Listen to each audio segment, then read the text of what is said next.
Okay, with the Orlando Regional being finished this weekend, and at the start of May, us getting Regulation G, it is actually time to start building some teams with some fun legendaries. Now, this should be the first video on my Pokemelee channel, but even if it's not, I thought it would be kind of fun to start off the channel with a starter video. What better starter to choose than the one that I used in Pokemon Scarlet, which was Quaxly.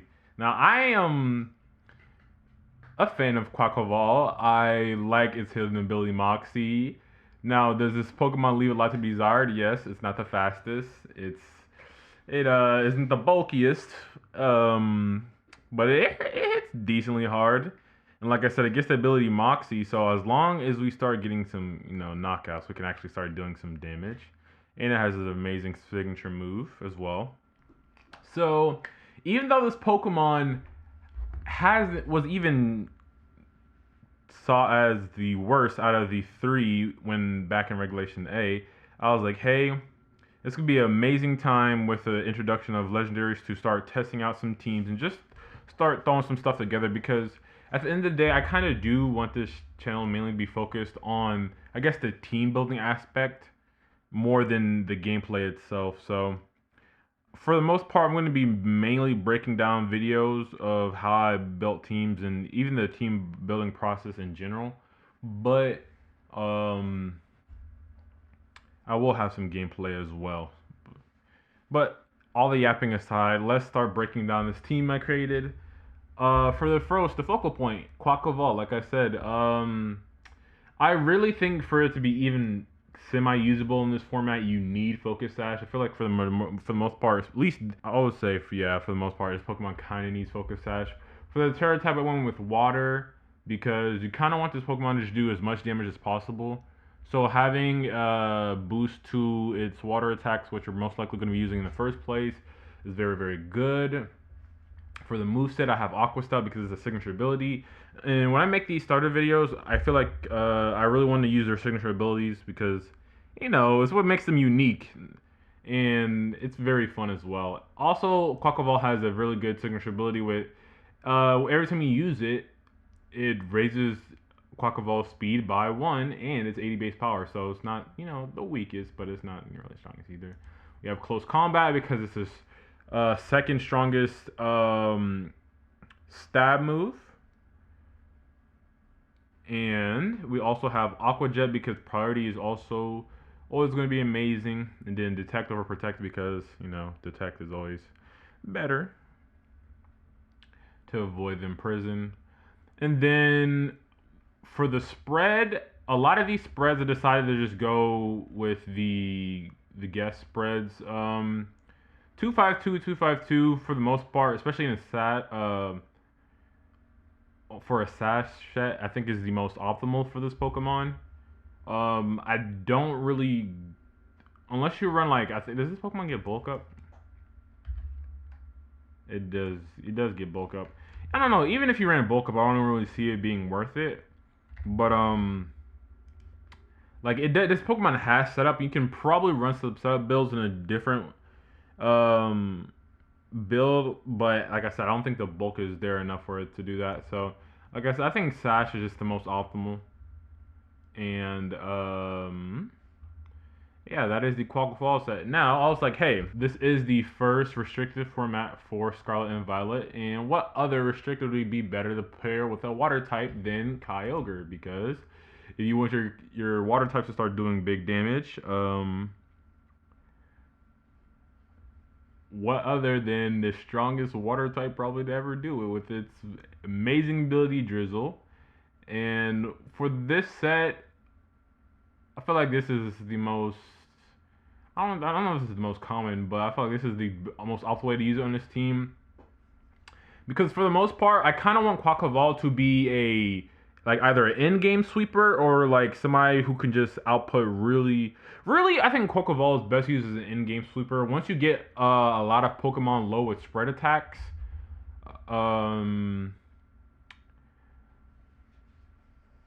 once you get a lot of Pokemon low with spread attacks, you can use Aqua Step to clean up a lot of them, and you'll get an attack boost and a speed boost at the exact same time, and then you can slowly build upon that while also securing kills. So, Choice Scarf Kyogre, you can outspeed like Calyrex, you can outspeed a lot of the Pokemon in this format. For the most part, there aren't going to be any other Pokemon that run Scarf besides maybe like Urshifu, and even Urshifu doesn't really want to fight Kyogre, because I have the option of Thunder, and I also have a lot of other options to deal with Urshifu as well. But yeah, it's just simple, just Water Spout because it's the strongest move that is 100% accurate. When you're at full HP, you have Origin Pulse because it's an amazing move when it doesn't miss. Ice Beam and Thunder for the coverage. That hits pretty much anything you need to hit in this format. It's pretty self-explanatory. I know some people don't run Max, but I actually have ran into a match where I lost because of a speed tie. So I was like, hey, why not just run 252, 252?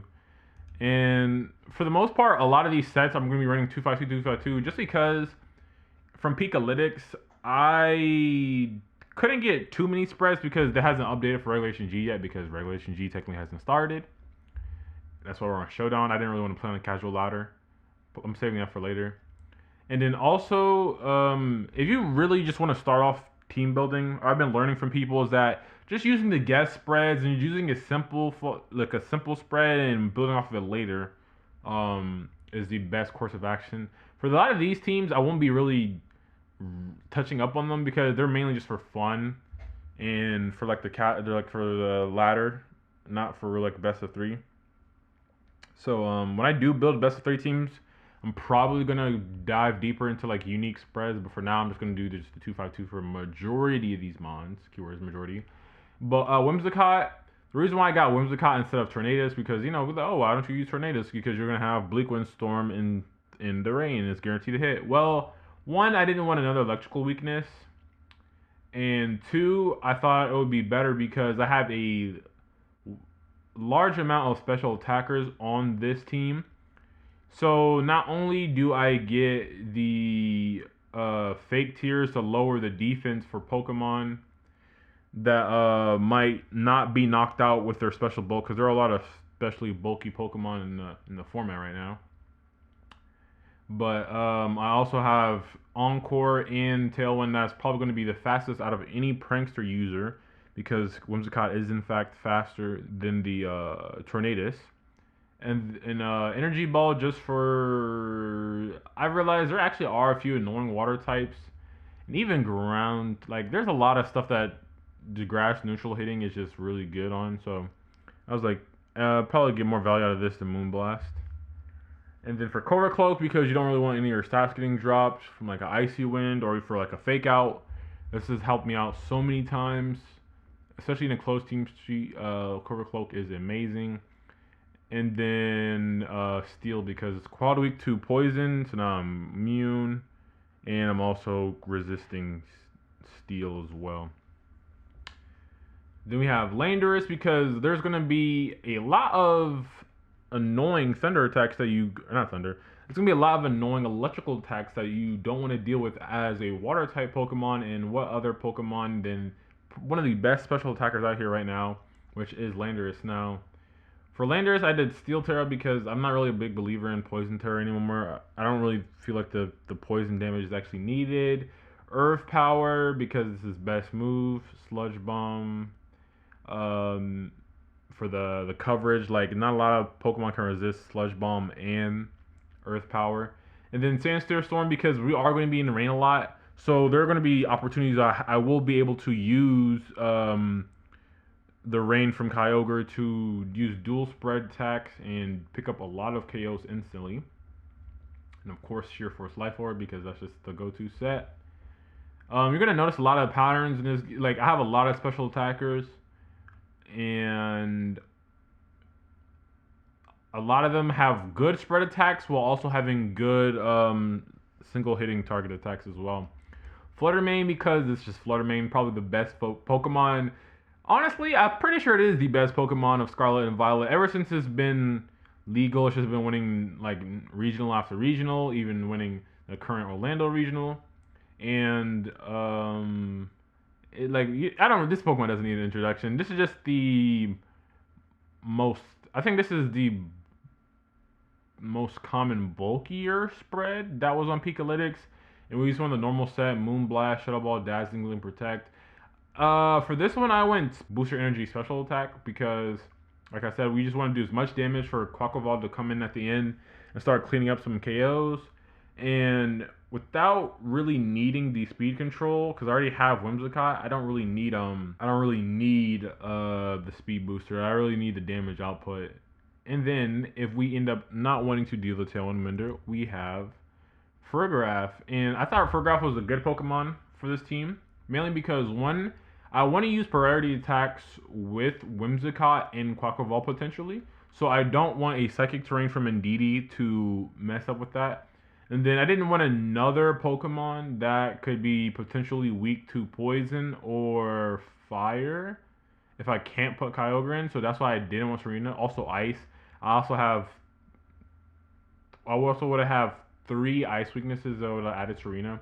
And then Brock, that would have been 3 weaknesses to electrical attacks and grass attacks. So I was like, hey, this is a big no-brainer. Also, Armor Tail. And Farigiraf in general is just such a strong Pokemon. We use Hyper Voice. Also, its typing as well is also really good into Calyrex Shadow. Calyrex Shadow really can't hit this Pokemon. So that's another reason why I chose this Pokemon as well. We got Hyper Voice because this is best stab damaging move as of right now. We have Shadow Ball instead of Psychic because I noticed there are a few dark types running around in the format. And for the most part, Shadow Ball actually does hit a lot of the format for neutral or super effective. Like, I'd rather have this Psychic and I'd rather not have the Psychic where I can't hit Calyrex Shadow. And now I have Shadow Ball, which is quad effective against Calyrex Shadow. So this is pretty much just my answer there. We have Trick Room to deal with Tailwind Mirrors, what I feel like are kind of annoying, and Helping Hand to help boost the damage of some more Pokemon. We use Fire Terra because I'm trying to remember the exact reasoning. I want to say it's because of Incineroar. I'm trying to remember exactly why. I have Fire Terra. I'm like 60-ish% sure it's because of Incineroar. But yeah, that's the team. Like I said, I kind of threw it together. That was my thought process on building it. A lot of these spreads I got from Pikalytics, which, like I said, if you're not building a team for tournament, I would say Pikalytics is the best way to get your spreads. You can take the time to do the spreads yourself and build some really unique spreads. But for best of 1 formats, it's usually always better to just have something that's like more straightforward. And if it's something like very, very unique in the first place, you're kind of already going to need a unique spread in general. So it's just always best to just go on Pikalytics and find something there. And then for, like I said, I don't know if I said this already, but this spread is something that was bulky that also do damage. I feel like Farigiraf is a sleeper Pokemon. Like this Pokemon has base 110 special attack, which honestly isn't crazy high, but it's also its second highest stat as well. So I was like, you know what? I feel like this is perfect. So this is the team. I've honestly had some pretty good success with it for the most part. Quaquaval, like I said, for the most part, people just said that it's literally the worst out of the current 3 starters for the Paldea region. But I still love QUAXLY. I still love Quaquaval, and I was like, you know what? Let's make it our first video of the channel. So hopefully you guys enjoyed. I'm gonna show you some games on this Quaquaval in general, and yeah, make sure to like and subscribe.